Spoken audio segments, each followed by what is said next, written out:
قیلا کہا گیا افرعیتا کیا فرعیتا آپ کا خیال ہے، آپ کا کیا خیال ہے، ان کا نا اگر ہو فی اخی میرے بھائی کے اندر ما قولو جو میں کہہ رہا ہوں، اگر میں جو بات کر رہا ہوں وہ میرے بھائی کے اندر موجود ہو، قال فرمایا ان کا نا اگر وہ ہے فی ہی اس میں، اگر وہ بات اس میں پائی جاتی ہے، ما تقولو جو تو کہہ رہا ہے، فقد اغتبتہ تو یقین کر لو، قد کا معنی ہوتا ہے یقین کر لو، تحقیق، پکی بات ہے، یعنی یہ اہ، یقینی بات اگر بتانی ہو، یقین والا معنی اگر پیدا کرنا ہو، تو اگر کوئی اسم ہے تو وہاں پر انا بولتے ہیں، ان الانسان، بے شک انسان، تو اگر فعل ہو یعنی ورب ہو اس پر وہ یقین والا معنی اس کے اندر لے کے آنا ہو تو وہاں پر قد بولتے ہیں، فقط اغتبتہ تو یقیناً تو نے اس کی غیبت کی ہے، وَإِن لم یکن اور اگر نہیں ہے فی ہی اس میں، فقط بہتہ تو یقیناً تو نے اس پر بہتان لگایا ہے، اگر اس کے اندر یہ چیز ہے تو تو نے غیبت کی ہے، اگر نہیں ہے تو بہتہ بہتہ بہتان سے ہے تو تو نے اس پر بہتان لگایا ہے۔ تو اب اس میں پہلی بات جو غور طلب ہے وہ تو یہ ہے کہ اللہ کے نبی صلی اللہ علیہ وسلم کا انداز تعلیم، تو آپ صلی اللہ علیہ وسلم ایک ماہر معلم بھی تھے، تعلیم دینا آپ پر بس تھی، تو اب آپ نے بھی کئی لوگوں کے ساتھ وقت گزارا ہوگا، اپنے اساتذہ سے پڑھتے رہے ہیں یا اور کوئی دوست احباب سے وقت گزارا ہے، لیکن آج پیچھے مڑ کے دیکھیں تو ان کی بہت کم باتیں ہیں جو آپ کو یاد ہو، تو باتیں عموماً بھول جاتی ہیں، لمبی صحبت ہو پھر بھی چند باتیں چیدہ چیدہ یاد رہ جاتی ہیں جو اہم ہو، باقی وہ ساری باتیں بھول جاتی ہیں، چاہے آپ نے اس کے لیے کتنے ہی جتن کیے ہوں، کتنے ہی مصائب برداشت کیے ہوں۔ تو ایسے ہی اللہ کے نبی کے ساتھ صلی اللہ علیہ وسلم لوگوں نے صحابہ نے کہ اتنا عرصہ گزارا ہے، لیکن بہرحال معاملات ہوتے ہیں، بھول جاتے ہیں پھر، اور بندے کی زندگی لمبی چلتی ہے، کوئی 10 20 سال پہلے جو کسی کے ساتھ وقت بتایا ہے، گزارا ہے، تو اب اس میں سے باتیں یاد رہنا بہت مشکل ہے، تو اس لیے کوئی ایسا انداز اگر وہاں پر اختیار کیا گیا ہے، کوئی انوکھا انداز ہے تو وہ بات یاد رہ جاتی ہے، جس طرح یہاں پر اللہ کے نبی صلی اللہ علیہ وسلم پوچھتے ہیں اور تمہیں غیبت کا پتہ ہے، تو ان سے سوال کر رہے ہیں، تو حالاں انہیں بتائیں گے پھر ہی پتا ہوگا، لیکن یہ سوال کرنے کا مقصد یہ ہے کہ ان کے ذہن ہوشیار ہو جائے، متنبع ہو جائے، تو جب متنبع ہوں گے پھر اب اس کے ذہن کے اندر جو بات ڈالی جائے گی وہ تا دیر یاد رہے گی، تو یہ اللہ کے نبی صلی اللہ علیہ وسلم کا طرز تعلیم تھا، اکثر آپ یوں ہی مہارت سے تعلیم دیا کرتے تھے، مثلا ایک دفعہ ایک صحابی سے کہنے لگے میں تمہیں قرآن کی سب سے عظیم سورت بتاؤں گا، مسجد میں تھے تو مسجد سے نکلنے سے پہلے تمہیں ایک قرآن کی عظیم سورت بتاؤں گا، تو اب اسے تھوڑا نا جھنجھوڑ دیا، اس بندے کا ذہن اب آپ کی بات کی طرف لگ گیا کہ کون سی صورت ہے، اب وہ سوال اس کے ذہن کے اندر کو بلا رہا ہے، لیکن آپ پھر باہر نکل کر اسے بتایا کچھ نہیں، اب پھر بندے نے خود پوچھا جی آپ نے مجھے یوں کہا تھا، تو کہا ہاں وہ سورہ فاتحہ ہے، سورہ فاتحہ جو ہے وہ قرآن کی سب سے عظیم جو ہے وہ سورت ہے، تو یہ یعنی اس کے ایک شوق پیدا کر دیا ذہن کے اندر، اور پھر شوق پیدا کرنے کے بعد پھر اس کے سوال پر آپ نے اس کو علم عطا کیا تو اب اس کو یاد رہا، پھر اس نے یہ حدیث بیان بھی کی، اور ایسے ہی ایک دفعہ وہ حدیث میں آتا ہے کہ حضرت معاذ رضی اللہ تعالی عنہ تھے، تو اس کو اللہ نبی کہتے ہیں معاذ مجھے تم سے بہت محبت ہے، مجھے تم سے بہت پیار ہے، تو اب یہ یعنی پیار کا اظہار کرنے کے بعد پھر اسے کہتے ہیں معاذ تو تمہیں میں ایک بات بتلاتا ہوں، کبھی نماز کے بعد یہ دعا نہ چھوڑنا، ربی اعنی علی ذکرک و شکرک و حسن عبادتک، کہ اے رب اپنا ذکر کرنے پر، اپنا شکر کرنے پر، اچھی عبادت کرنے پر میری مدد فرما، یہ ہر نماز کے بعد، نماز کے بعد جو وقت ہوتا ہے وہ قبولیت کا وقت ہوتا ہے، دعائیں قبول ہوتی ہیں، اگر بندہ نماز پڑھ کے اپنی اسی مصلے پر ہی بیٹھا رہے، جب تک بیٹھا رہے گا اس کا وضو نہیں ٹوٹا تو فرشتے اس کو مسلسل دعائیں دیتے رہیں گے، تو اس کو فرشتوں کی دعائیں ملتی رہتی ہیں، اگر وضو ٹوٹے یا کسی کو تنگ کرے تو پھر یہ دعائیں بند ہوتی ہیں، ورنہ دعائیں اس کو ملتی رہتی ہیں، تو ایسے ہی وہ قبولیت کا وقت ہے، اور تو اس وقت کے اندر یہ دعا کہ اللہ مجھے اپنے ذکر شکر اور یہ اچھی بات کی توفیق دینا، تو یہ بھی بڑی اہم دعا ہے، تو بہرحال یہاں پر بھی اللہ کے نبی صلی اللہ علیہ وسلم جو ایک انداز اختیار کرتے ہیں، پہلے پیار کا اظہار کیا اس کے بعد اس کو بات بتلائی، تو بتایا جی مجھے تم سے بڑا پیار ہے، تو اس پیار کے اندر ہی میں تمہیں یہ بات بتلا رہا ہوں، تو یہ پیاروں کو بتلائی جاتی ہے۔ تو یہ بڑی ایک قیمتی نصیحت بھی ہے اللہ کے نبی کی، اور یہ ایک قیمتی وصف بھی ہے، جو انسان کو عطا ہو جائے تو اس کا نصیبہ جو ہے وہ آ، اس کی کیا بات بن جاتی ہے، پھر اس کا نصیب جو ہے بڑا زبردست ہو جاتا ہے۔ تو بہرحال اللہ کے نبی صلی اللہ علیہ وسلم کا یہ طرز تعلیم تھا کہ یوں انسان کے شوق کو بھڑکا کر اس کے بعد اسے کوئی چیز عطا کرنی ہے۔ تو اس کے بعد پھر آپ نے یہ غیبت کی تعریف کی۔ غیبت یہ ہوتی ہے کہ آپ کا بھائی غائب ہے اور اس کے پیچھے آپ اس کی کوئی باتیں کرو، اور باتیں بھی ایسی کرو جو اس کو پسند نہیں ہے۔ ہوں؟ جو آپ اس کے منہ پر نہیں کر سکتے، اس کو منہ پر نہیں بلکہ کرنے کی بات یہ، یعنی اس کو پسند نہیں ہے، اس کے پیچھے وہ باتیں ہو رہی جو اس کو پسند نہیں ہے۔ تو اب یہ مطلب نہیں کہ آپ اس کی ناپسندیدہ باتیں اس کے منہ پر کر سکتے ہو تو آپ اس کے پیچھے بھی کر سکتے ہو، نہیں۔ اگر اس کی ناپسندیدہ بات آپ اس کے منہ پر بھی کر سکتے ہو، پھر بھی اس کے بعد اس کو کرنا یہ حرام ہوگا، یہ غیبت ہے۔ اللہ اکبر! تو یہ غیبت جو ہے یہ تو سورۃ الحجرات پڑھ لیں، سورۃ الحجرات کے اندر تو اللہ نے یہ فرمایا ہے کہ یہ مردار بھائی کا گوشت کھانا ہے۔ کہ جو بندہ کسی بھائی کی غیبت کرتا ہے وہ ایسے ہی ہے جیسے اپنے مردہ بھائی کا گوشت کھا رہا ہے۔ تو یہ یعنی انتہائی کبیر گناہ ہے جو اللہ عز و جل نے اس سے منع فرمایا، لا یغتب بعضکم بعضا ایحب احدکم ان یاکل لحم اخیہ میتا فکرہتموہ۔ کوئی تم میں سے بعض کی غیبت نہ کرے، کیا تمہیں یہ اچھا لگتا ہے کہ تم اب مرے ہوئے بھائی کا گوشت کھاؤ؟ یعنی ویسے ہی گوشت کھانا یہ بہت برا لگتا ہے، اوپر سے اس کی لاش پڑی ہو اور لاش کو کاٹ کاٹ کر تم کھاؤ، تو کس قدر یہ کبھی منظر ہوگا اور کس قدر بری یہ عادت ہے۔ لیکن یہی مثال اللہ نے یہاں پر فٹ کی ہے کہ بالکل ایسے ہی ہے، آپ کا بھائی آپ کے سامنے اس کی میت پڑی ہوئی ہے اور آپ گوشت اتارو اور ہنڈیا میں پکانا شروع کر دو اور پکا کر تو کھا لو۔ جس طرح یہ کام انتہائی کبیح ہے، اور انسان کی عقل تو کیا اس کے دور دور کے وہم کے اندر بھی یہ بات نہیں آتی، بالکل ایسے جو ہے غیبت سے ایسے انسان کو دور رہنا چاہیے۔ تو یعنی معلوم ہوتا ہے کہ یہ غیبت جو ہے نا، جس قدر زور سے اللہ کے نبی صلی اللہ علیہ وسلم نے منع کیا ہے، تو معلوم ہوتا ہے کہ یہ کبھی بھی اتنا ہی جرم ہے۔ اس سے اس کی قباحت معلوم ہوتی ہے کہ یہ بڑا ہی کبھی جرم ہے، بہت ہی غلط ہے۔ اس سے یعنی جو اسلام چاہتا ہے کہ مسلمانوں کی باہم پیار اور محبت بنے اور بڑھے، تو یہ محبتوں کو کاٹ دینے والا ہے، یہ ذہنوں کو آلودہ کر دینے والا ہے۔ یہ اب جس کے کی بری بات کسی دوسرے کو بتائی گئی ہے، اب ظاہری بات ہے اس کا ذہن اس کے بارے میں صاف نہیں رہ سکتا۔ جب صاف نہیں رہے گا وہاں پر کینہ آ جائے گا، نفرت آ جائے گی، تو وہ پیار اور محبت جو ہے جو ایک معاشرے کے اندر ہونا چاہیے وہ سارا ختم ہو جائے گا۔ تو مسلمان معاشرہ جو ہے آپس کے اندر بھائی چارے کا معاشرہ ہو، پیار محبت والا معاشرہ ہو، تو اس کے لیے زہر قاتل ہے یہ غیبت۔ جب یہ غیبت ہوگی تو یہ سارا معاشرہ ایسا برباد ہو جائے گا۔ اس وجہ سے اس کو بڑی سختی سے قرآن کے اندر بھی منع کیا گیا اور اللہ کے نبی نے بھی منع فرمایا، اور یہ جو غیبت کا لفظ آپ نے قرآن میں پڑھا ہے اس کی تشریح یہ اللہ کے نبی کر رہے ہیں صلی اللہ علیہ وسلم۔ یہ ایک تشریح یہ ہے کہ ہم خود اپنی طرف سے کریں کہ غیبت کیا ہوتی ہے، تو ہم یعنی کبھی کوئی ادھر نکل جائے کوئی ادھر نکل جائے گا، ہر بات ہر بندے کی اپنی اپنی بات ہوگی۔ تو لیکن جو صاحب قرآن ہے جس پر دو قسم کی وحی آتی تھی، ایک جلی اور ایک خفی، یعنی وہی جلی ہوتی تھی قرآن، اور وہی خفی مخفی وہی ہوتی تھی حدیث۔ یعنی اللہ پہلے قرآن اتارتا، پھر اس کے معنی جو ہے وہ بھی اپنے نبی کو بتاتا، تب وہ نبی نے جو معنی بتائے ہیں وہ ظاہری بات اللہ کے بتائے ہوئے، تو لہٰذا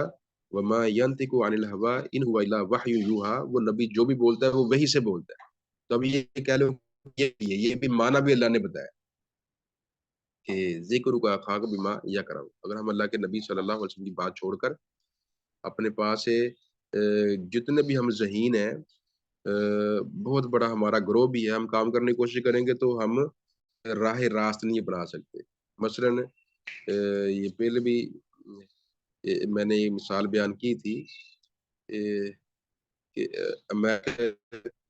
نکسن کا مشیر تھا، تو وہ مسلمان ہو گیا، رابرٹ کین اس کا نام تھا شاید، تو وہ مسلمان ہو گیا، فاروق اس نے اپنا نام رکھا۔ تو اب وہ جب اس نے یہی تھا اسلام کا تھا، تو اس صدر نے اسے کہا جی تم